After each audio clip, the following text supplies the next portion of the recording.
So, a very good morning, students, and this is a question.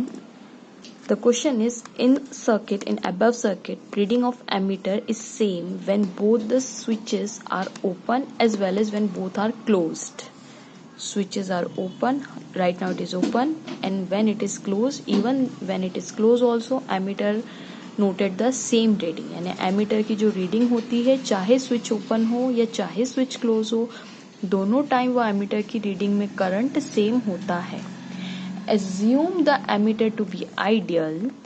Value of R, तो बताइए कि ऐसी are की कौन सी वैल्यू होनी चाहिए कि ये एमीटर की दोनों कंडीशंस को सेटिस्फाई कर दे. मतलब हम आर की वैल्यू हमें कितनी मेजर करें ताकि एमीटर में चाहे स्विच ओपन हो या चाहे स्विच क्लोज हो, दोनों टाइम सेम करंट उसमें फ्लो होना चाहिए. ओके, सो ये क्वेश्चन है एंड दीज आर ऑप्शंस. सो हम ऑप्शंस, तो जो हमारा सही आंसर होगा वही हमारा ऑप्शन भी होगा. स्टूडेंट्स, इसमें जो मैंने मेथड यूज की है इस वीडियो में, फिलहाल इस क्वेश्चन को सॉल्व करने के लिए जो मैंने मेथड यूज की है, पहले मैं वो शॉर्ट मेथड आपको डिस्क्रिप्शन के साथ बताती हूँ, क्योंकि अदरवाइज मैंने अगर ये क्वेश्चन सॉल्व किया और वो मेथड डायरेक्टली यूज कर दी तो हो सकता है कितने बच्चों को पता हो और कितनों को नहीं भी पता हो सकता है. तो मैं वो सॉल्व करती हूँ इस वीडियो में, और फिर नेक्स्ट वीडियो में मैं वो वाली मेथड यूज करके ये पूरा क्वेश्चन मैं सॉल्व करके आपको दिखाऊंगी. ओके, सो पहले हम थोड़ी सी मेथड देख लें कि इसमें मैंने कौन सी यूज किया. हालांकि मुझे पता है बहुत सारों ने ये पढ़ी होगी, बट स्टिल फॉर 1% जिनको नहीं पता है, मैं जस्ट सॉल्व और आप लोगों का भी रिवीजन हो जाएगा. ओके, और अगर आपको ये मेथड पता है तो just skip the video and wait for my next video. उसमें मैं ये क्वेश्चन आपको सॉल्व करके दूंगी.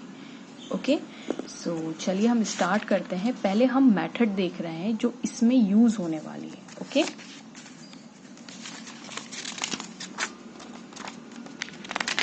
I just leave out the page so that जब हम ये क्वेश्चन सॉल्व करें तब आप लोगों को इजी हो जाए.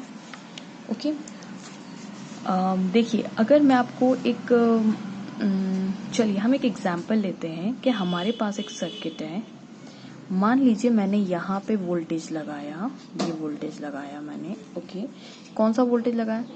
Let's say voltage is V. Okay, voltage मैंने कितना लगाया? V लगाया. और मान लीजिए कि यहाँ पे जो मेरा रेजिस्टेंस है जो पैरेलल में लगा हुआ है. ओके, और एक और रेजिस्टेंस मान लेते हैं कि वो भी पैरेलल में लगा हुआ है. ओके, इस रेजिस्टेंस की वैल्यू कितनी है? R1. इस रेजिस्टेंस की वैल्यू कितनी है? R2. अब आप कहेंगे आपको कैसे पता है पैरेलल में? तो देखिए, मैंने बहुत सारे मेरे सर्किट सॉल्व किए, उसमें मैंने हमेशा आपको बताया है. देखिए, ये बैटरी का प्लस है, ये बैटरी का नेगेटिव है. यहाँ से करंट कितना जाएगा? लेट्स से करंट जाएगा I करंट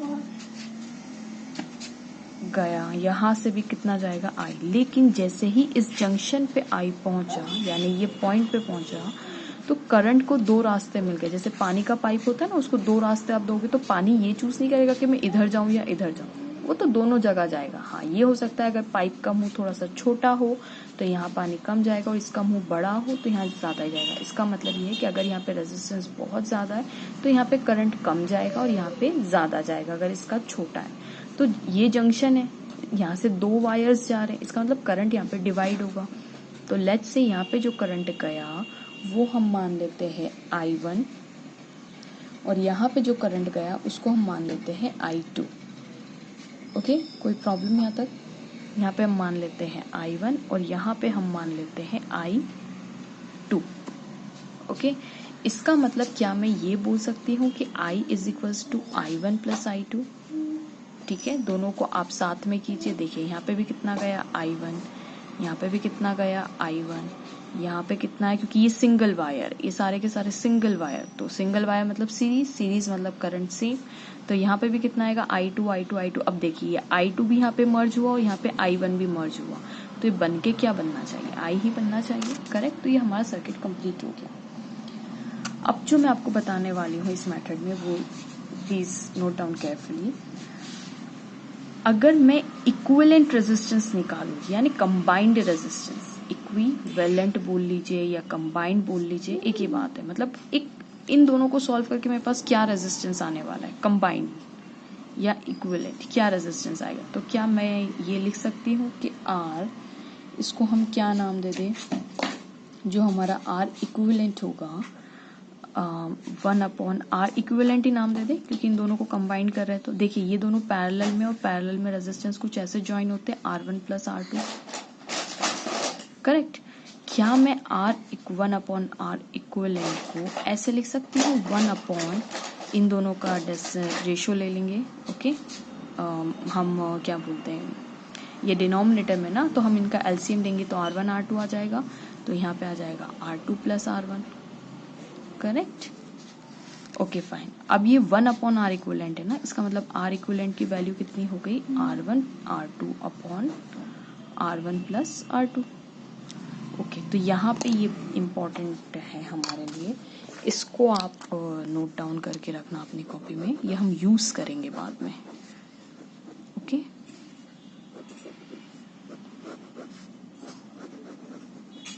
ओके, ये आप यहाँ तक रखिए और हम इसको यूज करने वाले हैं। अब यहाँ पे नेक्स्ट चीज देखिए कि अगर मुझे ये पता करना है what is the value of I1 की वैल्यू कितनी होगी, तो I1 आप ओम्स लॉ से जानते हैं कि ओम्स लॉ क्या होता है, V = IR होता है। और मुझे यहाँ पे करंट I1, तो I कितना हो जाएगा, V/R। I की वैल्यू क्या हो जाएगी, V/R। लेकिन I1 अगर इस ब्रांच में जा रहा है तो इसका रेजिस्टेंस कितना है। अच्छा, हम एक काम करें क्या कि हम, क्योंकि यहाँ पे रेजिस्टेंस R2 है तो मैं इसको भी I2 नाम दे देती हूँ, इसको भी I2 नाम दे देती हूँ, और यहाँ पे रेजिस्टेंस R1 है तो मैं इसको I1 दे देती हूँ, है ना। फॉर सेक ऑफ कन्वीनियंस, कुछ नहीं फर्क पड़ता उससे, लेकिन कंफ्यूजन ना हो इसके लिए हम ऐसा काम कर लेते हैं, ओके। सो क्योंकि I1 इस ब्रांच में जा रहा है तो इसका रेजिस्टेंस भी कितना है, R1। अब देखिए स्टूडेंट्स, पैरेलल सर्किट है, पैरेलल में वोल्टेज सेम होता है। इसका मतलब अगर मैं ये बोलूँ कि this is my point A and this is my point B, this is my point C, this is my, अगर यहाँ से मैं 10 वोल्ट की सेल लगाया हुआ, सॉरी 2 वोल्ट्स का मैंने सेल लगाया हुआ है, तो इतना ही 2 वोल्ट यहाँ पे भी होगा, AB पॉइंट पे भी 2 वोल्ट जाएगा और CD पर भी 2 वोल्ट ही जाएगा। इसका मतलब यहाँ से यहाँ तक पोटेंशियल डिफरेंस 2 वोल्ट, यहाँ से यहाँ तक भी कितना होगा, 2 वोल्ट। अगर ये सेल मैंने 2 वोल्ट्स का लगाया है तो वोल्टेज इज सेम, पैरेलल में वोल्टेज क्या होता है, सेम होता है, तो इसलिए मैंने V लिखा है, क्योंकि जो V यहाँ पे, उसी V की वैल्यू यहाँ पे, उसी V की वैल्यू यहाँ पे, ओके। उसी तरह अगर मुझे I2 का पता करना है, अगर मुझे I2 का पता करना है तो इट इज, I2 किस ब्रांच में जा रहा है, इसमें, उसका रेजिस्टेंस कितना है, R2, ऑफ कोर्स पैरेलल में जॉइंड है, तो ये भी क्या ऐसे ही होगा, बिल्कुल सही है। अब मुझे बताइए कि I टोटल, मतलब I टोटल करंट I है और वो किसके बराबर है, I1 + I2 के बराबर है। तो टोटल करंट किसके बराबर है, I1 + I2 के बराबर है।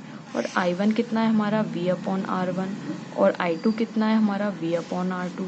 V को अगर मैं कॉमन निकालूं तो मेरे पास ब्रैकेट में बचता है 1/R1 + 1/R2, और यही मैंने थोड़ी देर पहले देखिए सॉल्व किया। 1/R1 + 1/R2 = 1/R equivalent.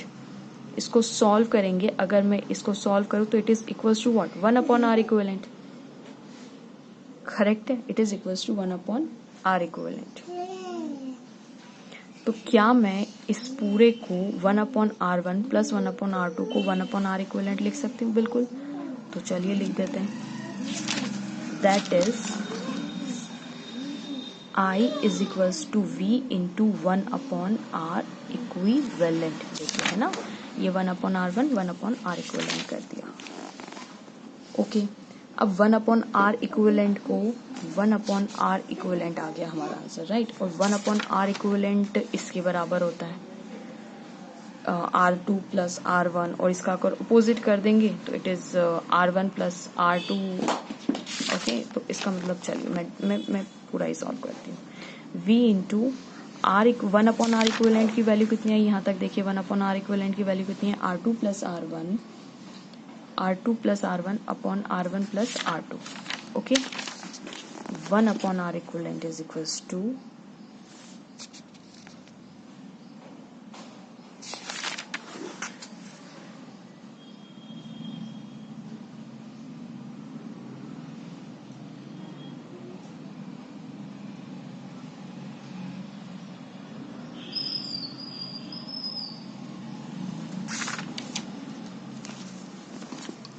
That is R1 plus R2 upon R1 into R2.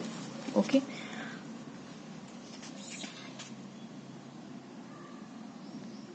Okay, ये आया हमारा आंसर. अब क्या यहां से मैं v की वैल्यू, देखिए ये i की वैल्यू आई. ओके, तो i हमारे पास कितना आ गया, v R1 plus R2 upon R1 into R2. Correct है. Okay fine. अब मुझे v निकालना है, तो मैं इसको यहाँ भेज दूं मल्टीप्लाई के लिए. R1 R2 upon R1 plus R2. Okay, तो ये मेरा आ गया v. मैं ये क्यों कर रही हूँ मैं आपको सब समझाऊंगी, बस आप अभी नोट करते हुए चलिए. ओके, ये हमारे पास आंसर आ गया. इसका मतलब ये हुआ कि अगर मुझे i की वैल्यू, देखिए जब मेरे पास ये वाला I1, देखिए I1 कितना था, v अपॉन R1 था, याद है आपको. I इज इक्वल्स टू, हमने I1 is equals to v upon R1 निकाला था हमने अभी थोड़ी देर पहले. तो ये देखिए v की वैल्यू क्या मैं ये लिख सकती हूँ, I1 is equals to I R1 R2 upon R1 plus R2, और ये R1 तो ऑलरेडी यहाँ पे, ये v की वैल्यू, ये पूरी की पूरी v है, अपॉन R1. देखिए ये कंबाइंड v है आपका, ये पूरा के पूरा v है. Okay, this is equals to v. तो v अपॉन R1 है ना, तो v upon R1. Okay fine. तो इसका मतलब जो करंट, जो ब्रांच I1, अगर आपको I1 का पता करना है कि इस ब्रांच में करंट कितना जा रहा है I1, तो I1 की वैल्यू कितनी होगी, तो I1 की वैल्यू अगर आपको निकालनी है तो टोटल करंट की वैल्यू आप पता कर लीजिए, इनटू ये कितना है, R1 R2. ये देखिए R1 R2 R1 plus R2, देखिए है ना, R1 R2 R1 plus R2. तो इसको मैं क्या लिख सकती हूँ, R इक्विवेलेंट लिख सकती हूँ क्या, ऑफ कोर्स लिख सकती हूँ, R इक्विवेलेंट अपॉन R1. इसका मतलब अगर आपको I1 की वैल्यू पता करनी है तो total current I, R equivalent पता कीजिए और डिवाइड कर दीजिए उसको R1 से. जिस रेजिस्टेंस, देखिए I1 में कितना है, I1 में R1 रेजिस्टेंस है, तो R1 से आपको डिवाइड करना है. अब सिमिलरली जब आप सॉल्व करने जाएंगे तो I2 के लिए क्या निकलेगा, वही total current I, R equivalent upon R1, क्योंकि V की तो वैल्यू सेम है ना. I2 क्या है, I2 is equals to VR2. आप सॉल्व करके देखिए, V की वैल्यू आप ये रखिए और डिवाइडेड बाय R2. देखिए I2 ब्रांच का रेजिस्टेंस R2 था, तो वही के वही, और आपको R2 से डिवाइड करना है. ठीक है, तो मुझे ये आपको यहाँ फॉर्मूला सिखाना था, इसीलिए मैंने ये एक अलग वीडियो बनाया, ताकि उस वीडियो में मैं अब डायरेक्ट ये वैल्यूज पुट करूंगी और आपको वो सॉल्व करके दिखाऊंगी मैं सर्किट के, मैंने कैसे सॉल्व किया उस सर्किट को. ठीक है, तो आपको ये याद रखना है कि किसी भी ब्रांच में अगर पैरेलल है, और अगर पैरेलल सर्किट में आपने करंट I1, I2, I3 ऐसे बहुत सारे, सपोज कीजिए तो मैंने 2 ही बनाए, ऐसे 3 4 5 6 7 कितने भी हो सकते हैं ना, 1 2 3 4 5 6 से कितने भी हो सकते हैं. तो अगर आपको उस ब्रांच का करंट निकालना है, और टोटल करंट आपको दिया हुआ है, R इक्विवेलेंट आपको पता है, तो बस उस ब्रांच के रेजिस्टेंस आपको डिवाइड करना है, तो उस ब्रांच का करंट निकल जाएगा.